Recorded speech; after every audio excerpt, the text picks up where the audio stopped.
মানুহৰ অভদ্ৰামীৰ এটা সীমা থাকে। মানুহৰ অভদ্ৰামীৰ এটা সীমা থাকে। আজি জুবিন গাৰ্গ আমাৰ মাজত নাই। তেওঁ কোন আছিল আমাৰ অসমীয়াৰ কাৰণে সেইটো আৰু ক'ব লগা কোনো মানে প্ৰশ্নই নুঠে, তাৰমানে সকলোৱে জানে, হয়নে?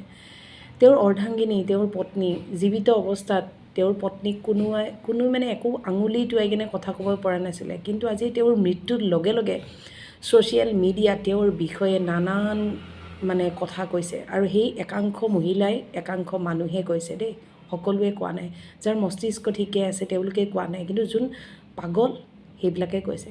যাৰ নিজৰ চৰিত্ৰ লেতেৰা বা যোন নিজে চৰিত্ৰহীনা সেইবিলাকেই এইবিলাক কথা উত্থাপন কৰিছে। জুবিনদাৰ শৰীৰ এটা জেগাত আছে আৰু সন্মুখত তেওঁৰ পত্নী আছে, আৰু তেওঁৰ পত্নীক এইবিলাক যে এনেকুৱা যে মানে ফেচবুকত যে তেওঁৰ চৰিত্ৰক লৈ কেনে যে ইমান নানান প্ৰশ্ন উত্থাপন কৰিছে, তেওঁ জীয়াই থাকিলে জুবিনদাই এইবিলাক শুনিব পাৰিলে হয়নে? জুবিনদাই ভাল পালে হয়নে এইখিনি কথা শুনি কেনে?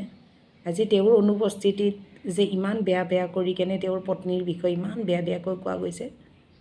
যিসকল মহিলাই কৈছে মই তেওঁলোকক কৈছোঁ, আপোনালোক পাগল। আপোনালোকৰ নিজৰ চৰিত্ৰত দোষ আছে। নিজৰ চৰিত্ৰত দোষ আছে কাৰণে তেওঁৰ ওপৰত আঙুলি উঠিয়াইছে। তেওঁৰ ইঞ্চুৰেঞ্চ, জুবিনদাৰ ইঞ্চুৰেঞ্চৰ কথা, গৰিমা গাৰ্গৰ ড্ৰেছৰ কথা, ইমান কি যে তেওঁৰ বিষয়ে মানে কৈছে, মানে সঁচা মানে পঢ়িলেই দুখ লাগি কেনে যায়। কি আচৰিত মানুহ। আপোনালোকৰ যদি বিবেক আছে ন, আৰু যদি সঁচাকৈ আপোনালোকে জুবিনদাক সঁচাকৈ ভাল পাইছিল, তেতিয়াহ'লে গৰিমা গাৰ্গৰ বিষয়ে নক'ব এনেকৈ নক'ব। আৰু বিশেষকৈ এইটো সময়ত ভাবকচোন, এইখিনি সময়ত তেওঁক আমাৰ মহিলাখিনিৰ দৰকাৰহে, হয়নে নহয়? আমি গোটেই মহিলাই তেওঁৰ লগত সঁহাৰিহে জনাব লাগে। আৰু কি কৰি আছে আপোনালোকে নিজে ভাবি চাওকচোন। ওপৰত ভগৱান আছেতো, গম পাইছে?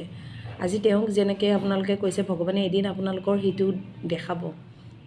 যোনে কৈছে ন, তেওঁৰ সেন্দুৰ গ'ল, তেওঁৰ স্বামী গ'ল, সেন্দুৰ গ'ল, আৰু তেওঁ আজি কি চিটুৱেশ্যনত আছে, আৰু সেইখিনি সময়ত আপোনালোকে তেওঁৰ চৰিত্ৰৰ ওপৰত আঙুলি টোৱাই আছে। ভগৱানে যদি কালি আপোনালোকৰ সেন্দুৰ এনেকৈ মুচিয়াই দিয়ে, তেতিয়া কি কৰিব? গতিকে নাপায়, নক'ব। সময় আছে নহয়। যদি কোন ভুল কোন শুদ্ধ সময়ে ক'ব। সেইবুলি এইটো চিটুৱেশ্যনত মানুহক এনেকৈ নকয়। আমি মহিলাখিনি একগোট হৈ থাকিব লাগে, তেওঁক সঁহাৰি দিব লাগে। আপোনালোকৰ ওচৰত হাত জোৰ কৰি কেনে কৈছোঁ।